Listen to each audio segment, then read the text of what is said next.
guys, apa kabar semuanya? Semoga kita selalu diberikan kesehatan.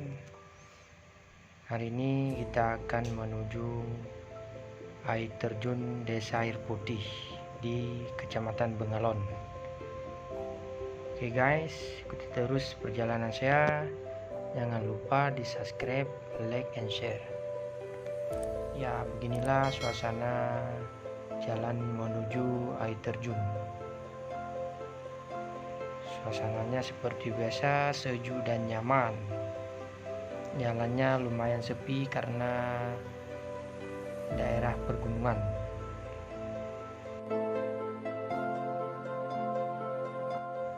Ya guys, jalan ini juga tembus ke arah Kaliorang dan Sangkulirang.